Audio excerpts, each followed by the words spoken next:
bonsoir et merci de nous suivre dans le décryptage sur Niwa d'Info 1. Le président iranien Ibrahim Raïssi a trouvé la mort lundi dernier dans un accident d'hélicoptère. Son corps et celui du ministre des Affaires étrangères et de 7 autres passagers à bord ont été retrouvés dans une zone montagneuse du nord-ouest de l'Iran. Mamadou Diouf, bonsoir et bienvenue. Merci. Bonsoir Charlotte. Le président iranien Ibrahim Raïssi décédé dans un accident d'hélicoptère lundi. Son corps et celui de son ministre des Affaires étrangères ont été retrouvés et un deuil national de plusieurs jours a été décrété.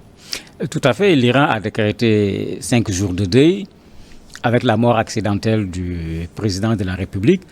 Mort survenue à travers ce crash d'hélicoptère, puisque pour le moment, c'est cette thèse-là qui est sur le plateau. Au départ, les gens commençaient à penser à un attentat ou autre, mais pour le moment, quand on regarde tout ce qui est dit au niveau des médias en Iran et même au niveau des officiels, c'est plutôt la thèse de l'accident qui est mise au devant. Et plutôt même éventuellement des problèmes avec une question technique, des problèmes avec l'hélicoptère, puisqu'il y a des informations qui commencent à sortir sur le type d'hélicoptère, des belles qui datent d'il y a très longtemps, avec tout le problème que l'Iran a pour avoir des pièces détachées avec les sanctions des Américains en particulier. Autrement dit, qu'il pourrait aussi donc y avoir une panne technique qui serait à l'origine de ce crash. Aujourd'hui, c'est les deux thèses les plus développées. L'une des thèses, c'est la panne technique, puisqu'il n'y avait pas un seul hélicoptère, il y en avait 3. Pourquoi s'il s'agissait simplement des conditions atmosphériques qui n'étaient pas bonnes du tout? Parce que même quand vous regardez la vidéo où les gens venaient pour chercher le corps, vous avez encore le brouillard, bien que l'accident datait déjà d'il y a fort longtemps. La zone est particulièrement accidentée. Les gens se sont demandé pourquoi, si c'est les conditions météorologiques qui n'étaient pas bonnes, pourquoi les 2 premiers hélicoptères n'ont pas eu de problème, puisque les 2 ont pu arriver à destination sans problème. Bon, c'est ça qui fait penser également à l'éventualité d'un problème technique au niveau de l'hélicoptère où se trouvait le président de la République. D'ailleurs, l'Iran a clairement dit qu'il y aura une enquête pour essayer de déterminer la cause de ce crash. Ibrahim Raïssi, élu en 2021, il était considéré comme l'un des favoris pour succéder au guide suprême, l'ayatollah Ali Khamenei, âgé aujourd'hui de 85 ans. Quel impact peut avoir la disparition du président sur la vie politique en Iran? Contrairement à ce que beaucoup de gens disent, l'impact ne sera pas grand. Puisque l'Iran et la façon dont le pays est structuré, quand on regarde le président décédé comme étant celui qui dirige totalement l'Iran, c'est une erreur. En fait, en Iran, le guide, c'est-à-dire celui qui est là, qui remplace Ayatollah Khomeini, qui a créé la révolution iranienne en 1979, c'est celui-là qui détient véritablement les pouvoirs. Et lui, il est là. Donc, en termes de stabilité du pays, il n'y a pas de risque en tant que tel, puisque vous avez vu comment ils ont respecté la Constitution en le remplaçant par le premier vice-président. Mais ce qui est important, c'est que dans la Constitution, l'article 131 dit en même temps sous réserve de l'accord du guide. C'est-à-dire c'est lui, en principe, mais il faut aussi l'accord du guide. Et on a vu comment lui-même, quand il a pris la parole, il a dit aux gens de ne pas s'inquiéter, l'administration va continuer, il ne va pas y avoir de difficultés en tant que tel, parce qu'effectivement, le président de la République est là dans son rôle en tant qu'exécutif, mais les décisions les plus importantes ne peuvent pas se prendre sans le guide lui-même, et même s'il a 85 ans, il est bien là, sur place. Ibrahim Raïssi a été un religieux ultra-conservateur. Comment a-t-il marqué la vie sociopolitique de l'Iran? En fait, quand on dit ultra-conservateur en Iran, je me demande tout le temps qu'est-ce qu'on met dedans. Parce qu'en fait, vous avez une république qui a fait un choix qui est d'intégrer complètement la religion dans la gestion du pays. Et je n'ai pas encore vu quelqu'un qui est candidat à l'élection présidentielle en Irak qui remet en cause ce choix. C'est vrai qu'après, comme dans tout pays, sur les questions stratégiques, sur des questions internationales, sur la question des femmes, etc., les positions peuvent ne pas être exactement les mêmes entre ces personnes. Mais de façon globale, c'est des personnes qui sont pour la République islamique d'Iran, parce que je ne crois pas qu'en Iran, on accepterait quelqu'un comme candidat si la personne n'accepte pas ce principe de la République islamique d'Iran. Cela fait qu'il a eu un début de mandat très difficile, puisqu'il y a eu la mort de cette jeune Iranienne avec cette question des voiles qui a fait qu'au niveau de l'Occident, on l'a traité de tous les noms. Mais ce n'est pas lui, c'est l'Iran avec cette question du voile qui fait partie des règles de ce pays. Que ce soit Raïssi ou que ce soit un autre, c'est effectivement ça la règle. La police des mœurs dont on parle, Raïssi ne les a pas créées, il les a trouvées sur place. Et il a peut-être réveillé davantage. La police des mœurs en Iran est toujours vivement critiquée de par son mode d'opération. Le mode d'opération est effectivement critiquable. Mais la police des mœurs est en Iran depuis toujours. C'est ça la réalité. On fait parfois comme si c'est Raïssi qui a créé une police des mœurs, c'est comme si c'est lui qui a exigé que les femmes se voilent. Non, c'est quelque chose qui est là depuis le départ de la révolution. Quand Raïssi est arrivé, il a tout simplement dit, mais attendez, c'est comme si on ne donne plus au voile l'importance que l'Iran lui donne. Et il a demandé à ce qu'on remette le voile à sa place. Ça, effectivement, il l'a fait, ce qui lui a été reproché et ce qui avait entraîné cette réaction de plusieurs femmes qui enlevaient leur voile, qui se coupaient les cheveux, etc. Et ça a donné malheureusement ce décès qui a entraîné un mouvement pendant un temps, mais qui s'est finalement estompé beaucoup plus rapidement que certains ne souhaitaient. Sur la scène politique internationale, comment la nouvelle de son décès a été accueillie? Avec crainte d'un certain côté, mais avec des discussions de l'autre. Parce que si vous regardez au niveau du côté européen, quand les responsables de l'Union européenne ont présenté leurs condoléances, mais les réactions, on en a vu de toutes les sortes. Alors vous avez des groupes féministes qui disaient, mais pourquoi féliciter quelqu'un qui empêche aux femmes d'enlever leur voile, de couper leurs cheveux, etc. Il y a d'autres qui disent, non, mais c'est l'Iran, c'est le soutien le premier soutien de la Palestine contre Israël. On ne doit pas présenter les condoléances pour dire que, bon, quand on prend les individus, chacun y allait de sa façon. Bon, quand on prend l'officiel, mais quand un chef d'État meurt, même si c'est un adversaire, le minimum quand même d'un point de vue diplomatique, c'est de présenter les condoléances et ce que pratiquement quand l'Iran a de façon très officielle annoncé son décès, vous avez vu les réactions sont venues de partout et pas les mêmes bien sûr. La Russie a dit perdre un allié, mais les Américains n'ont pas parlé de perdre un allié puisque les postures n'étaient pas les mêmes entre l'Iran et la Russie et l'Iran et les États-Unis. Justement, le décès d'Ibrahim Raïssi intervient dans un contexte particulier, situation géopolitique extrêmement tendue au Moyen-Orient, précisément avec le conflit israélo-palestinien. Oui, sur ce plan, effectivement, je pourrais dire que les Palestiniens perdent un allié. N'oublions pas que c'est avec lui que Israël a été bombardé directement par l'Iran. C'est vraiment une première. Et il était un fervent défenseur de la Palestine. D'ailleurs, quand vous regardez dans les réactions au niveau des responsables palestiniens, ils le disent clairement, ils perdent un soutien pour la cause palestinienne. Puisque effectivement, sur cette question, il avait une position extrêmement claire, qui du reste est la position de l'Iran. Parce que c'est pourquoi je disais tout à l'heure, l'Iran, depuis l'ayatollah Khomeini, a marqué de tout le temps son soutien à la lutte du peuple palestinien contre Israël.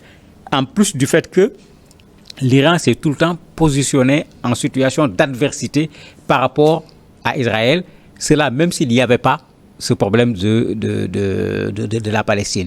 Donc il est clair que c'est quelqu'un qui soutenait la cause palestinienne et qui soutenait la cause palestinienne de façon extrêmement ferme, qui a quitté ce monde. Donc les Palestiniens perdent un soutien, mais c'est la personne.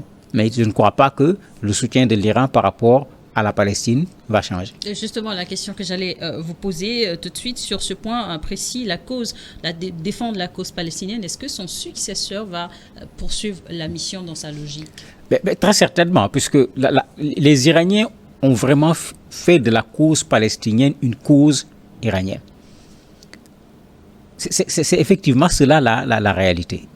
Quand vous regardez, si vous mettez de côté la Turquie, si vous mettez de côté l'Afrique du Sud, un peu l'Algérie, c'est l'Iran qui, de tout le temps, s'est mis du côté des Palestiniens, même aux Nations Unies, l'Iran ne fait jamais un discours sans pour autant dénoncer Israël. Et bien sûr, Israël fait la même chose. À l'occasion de l'Assemblée générale, on voit toujours les passes d'armes entre les deux pays.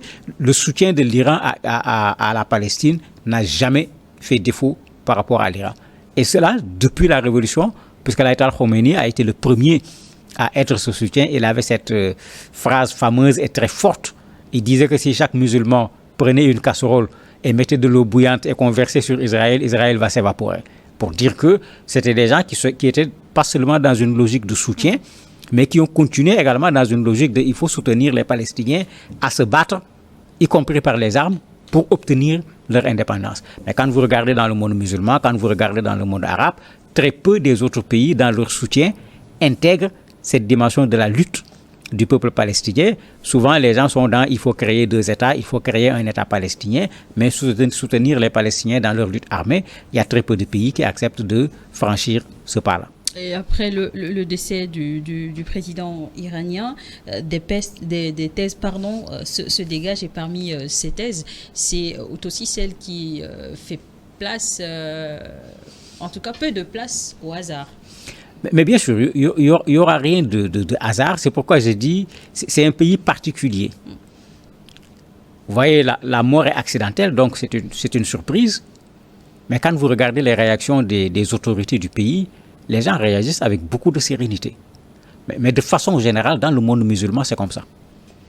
Quand une autorité meurt, on remplace l'autorité. Généralement même, on remplace l'autorité et l'autorité qui est venue pour remplacer, c'est lui qui organise les funérailles. Alors que comme on le sait, dans le monde musulman, on ne retarde pas les funérailles. Ça veut dire que s'il faut remplacer un chef, la méthode, elle est connue. En Iran, la méthode était connue. Tout le monde savait qui devait prendre sa place puisque la constitution était extrêmement claire. Il y avait juste ce que pense le guide qui pouvait poser problème. Et pour celui-ci, ça ne pouvait pas poser problème parce que celui-là a été membre des gardiens de la Révolution, qui joue un rôle extrêmement important au niveau de la gestion de l'Iran. Celui-là a été un proche de l'Ayatollah Khamenei dont il a géré même un certain nombre de fonds qui sont à sa disposition. Ce n'est pas lui qui va s'opposer à ce que celui-là devienne le président par intérim. Donc, sur la dévolution du pouvoir, il n'y avait pas de problème. L'interrogation maintenant, c'est qu'il faut organiser l'élection présidentielle dans les 50 jours. Qui sera candidat? Qui pourra gagner ces élections? C'est là où, effectivement, il y a une certaine ouverture qui est là, parce que le temps est extrêmement court pour... Des ouvertures, mais également des enjeux? Des enjeux, effectivement, puisque je disais tout à l'heure que sur les questions de stratégie, si tous sont d'accord avec la République islamique d'Iran, vous en avez par exemple qui sont plus ouverts à des négociations, aussi bien par rapport aux Américains, aux Occidentaux, par rapport à d'autres. C'est pourquoi souvent on dit celui-là il est plus ouvert, celui-là il l'est moins. Mais à part cela, de façon globale, la ligne de conduite de la République islamique d'Iran ne risque pas de changer avec celui qui va remplacer le président défunt. Et quand on parle de l'Iran, il y a aussi la question de l'arme nucléaire. Oui, il y a cette question qui est là, qui je ne sais pas comment il faut le dire, qui inquiète, et je me demande pourquoi. Parce que moi, je pose toujours la question du pourquoi.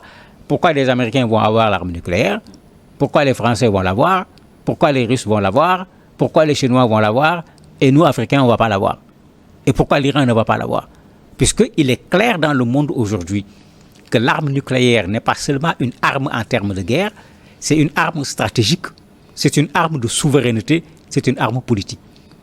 Tous ceux qui l'ont sont respectés d'une certaine façon.